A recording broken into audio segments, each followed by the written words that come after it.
Je voulais finir cette saison super riche en te proposant un épisode spécial et personnel.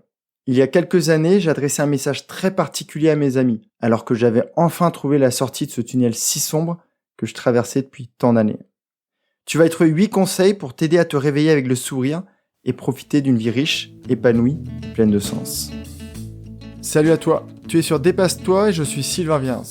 Tous les mardis dès 7h, je te proposerai des idées pour comprendre ton fonctionnement, améliorer tes relations, trouver de la motivation ou encore développer ta confiance en toi. Et tout ça pour t'aider à créer une vie riche, épanouie et pleine de sens. Si tu ne veux rien louper et profiter de tout ce que j'ai à t'offrir, je t'invite à t'abonner à la newsletter sur mon site sylvainviens.com. Avant de revenir au sujet du jour, j'avais 2 messages. Dès la mi-juillet, je vais refaire une passe sur tous les thèmes de l'année et en faire un épisode flash à consommer dans les transports ou sur la plage.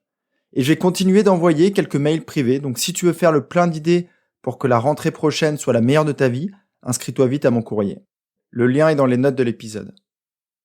Donc avant de vraiment commencer, c'est mon 2e message, je voulais remercier Coconut qui m'a laissé un avis du Canada. Salut Sylvain, j'ai découvert ton podcast par hasard, mais ça fait maintenant 1 mois que je t'écoute chaque matin. Le développement personnel est une véritable quête du bonheur, et grâce à toi, j'ai la sensation que la mienne a commencé.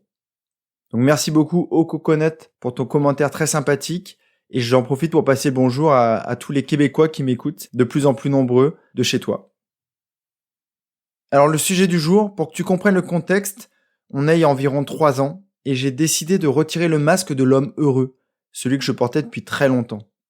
Donc je viens de déposer ma conjointe à la gare, ma petite à l'école, et je me retrouve seul chez moi. Alors je sais plus vraiment pourquoi j'ai décidé de faire un constat ce matin-là, mais j'ai dressé un bilan un peu de ma vie, où j'en étais, et je me suis rendu compte tout simplement que j'étais heureux, alors que ça faisait très très longtemps que je courais après cette sensation. Donc concrètement, je prends mon clavier, et voilà ce que j'ai écrit ce matin-là. Ceux qui me connaissent vraiment savent la noirceur que j'ai toujours eue en moi.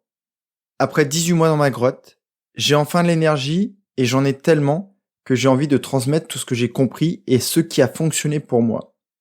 Donc comme je te l'indiquais, en fait, je décide de retirer mon masque et je fais part de ma traversée du désert, de ce tunnel très sombre où j'ai passé la quasi-totalité de ma vie. Donc je continue.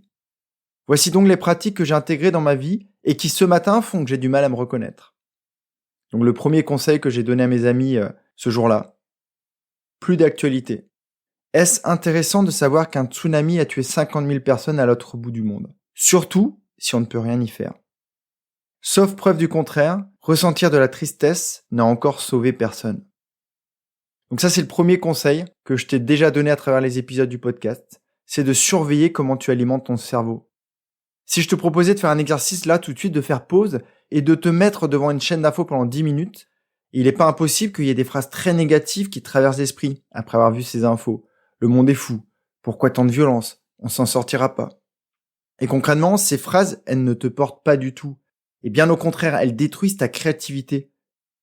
A contrario, si je te propose cette phrase, imagine que demain, le monde soit fait d'amour, que toute la terre réagisse avec compassion, bienveillance, respect, et que nous ressentions tous une grande joie, un bonheur incroyable. Est-ce que tu as senti la différence? Mon 2e conseil de l'époque, c'était plus de TV. Sauf Koh-Lanta pour son intérêt nature et relations humaines. Plus de tentation de s'affaler sur le canapé en fin de journée et de perdre un temps qui est si précieux. Je partage toujours cet avis. J'en avais déjà parlé dans l'épisode sur le loup noir.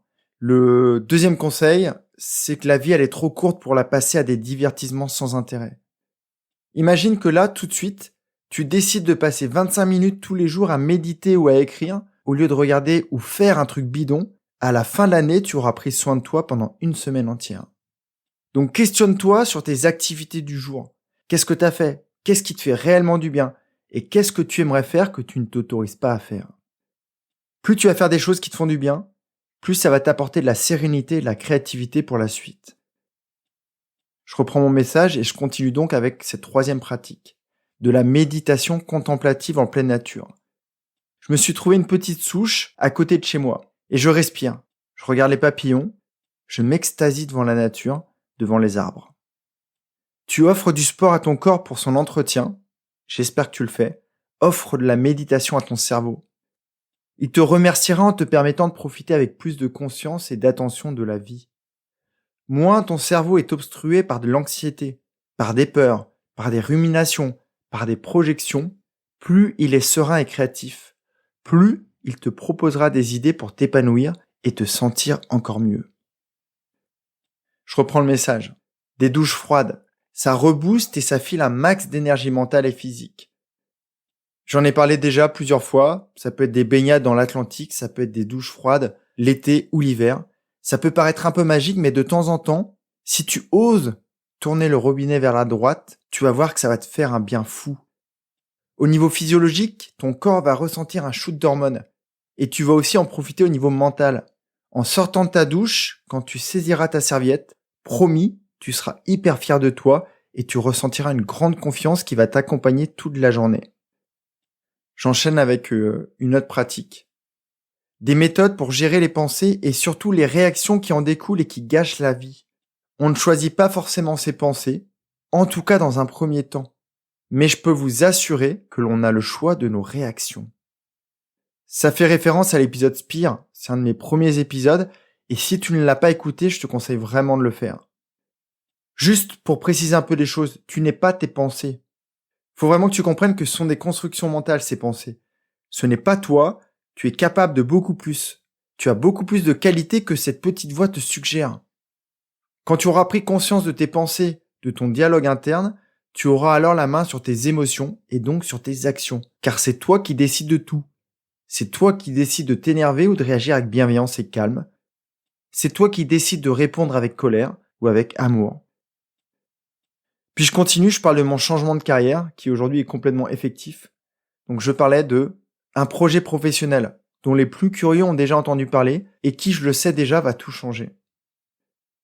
Pour élargir un peu plus et ne pas parler de moi, j'ai envie de te dire que tu ne dois pas passer ta vie à faire un truc qui ne te plaît pas. Même si aujourd'hui tu as l'impression de ne pas pouvoir avoir mieux ou faire mieux. Même si tu as un super diplôme que tu aurais l'impression de gaspiller si tu changeais de voie. Même si ton salaire te permet d'oublier cet ennui grâce à de nombreuses vacances. Va chercher au fond de toi.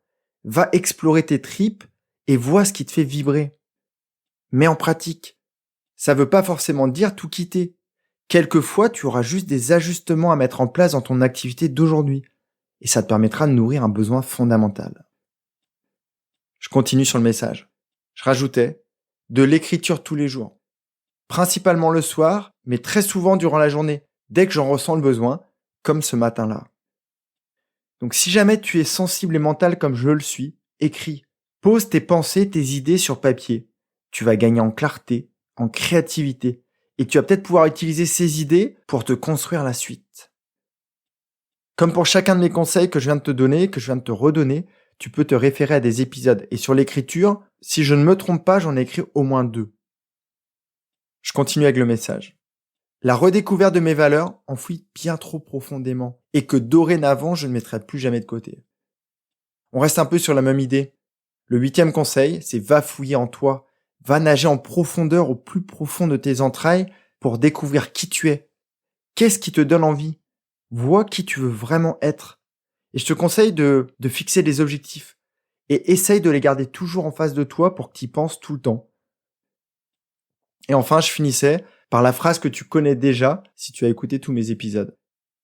Et enfin, j'ai compris une chose fondamentale, que pour rendre les gens heureux, il faut l'être. Et je le suis vraiment, profondément, et j'espère que ce post vous en transmettra un peu. Donc c'est vraiment la phrase qui a été le déclic qui a bousculé toute ma vie. Tu ne rendras pas les gens heureux si tu ne l'es pas vraiment. Alors bouge-toi dans un premier temps, rien que pour toi. Et quand ta bouteille à motivation, ta bouteille à énergie, ta bouteille à épanouissement sera pleine, tu pourras rayonner tout autour de toi. Car je peux t'assurer que le monde a besoin de personnes heureuses, bien dans leurs bottes, bienveillantes, respectueuses, joyeuses et complètement épanouies. Et enfin, à l'époque, une petite touche d'humour, je finissais en rassurant mes proches. Je vous rassure, je ne suis pas entré dans une secte et je ne me drogue pas, sauf si quelqu'un m'en fait ingérer sans que je le sache. Je vous envoie plein d'énergie et d'amour. Donc voilà le message que je voulais te transmettre aujourd'hui. La seule précision que j'aurais envie d'apporter, c'est qu'à l'époque, je pensais être arrivé au point final d'une quête Et aujourd'hui, je me rends compte que le chemin, en fait, il est infini et que plus je monte, plus cette ascension, en fait, se fluidifie et plus je suis heureux. Donc je continue. Et j'espère qu'à travers la saison 3 qui va arriver dès septembre, tu vas aussi bénéficier de tout ce que j'ai compris. Et encore une fois, approprie-toi mes idées. Vois qu'est-ce que tu peux utiliser, qu'est-ce que tu as envie de mettre en place tout simplement. C'est un peu une feuille de route que je te propose pour cet été. Et moi, pendant cette période, je vais continuer d'accompagner mes clients avec toujours autant de plaisir. Mais aussi, je vais continuer d'écrire à mes abonnés. Donc, comme je te le disais en introduction, si tu n'es pas déjà inscrit, tu peux suivre le lien dans le post, dans le lien de cet épisode. Et je serai très heureux de commencer à t'écrire dès la semaine prochaine. Donc, en attendant notre prochain échange, je te souhaite un superbe été rempli de belles rencontres, de beaux échanges avec tes proches et de plein de moments remplis de sens. Prends vraiment bien soin de toi. Je t'envoie plein d'énergie, plein de conscience, plein de respect et d'amour. Et profite bien de cet été. On se retrouve très vite. Bye bye. Si cet épisode t'a appris quelque chose, n'hésite pas à en parler autour de toi. Dis-toi qu'à chaque fois que tu m'aides à le diffuser, tu fais tous les jours un peu plus pour aider tes proches et influencer positivement les gens qui nous entourent. Je te remercie très sincèrement pour ton écoute et je te souhaite vraiment le plus beau pour la suite.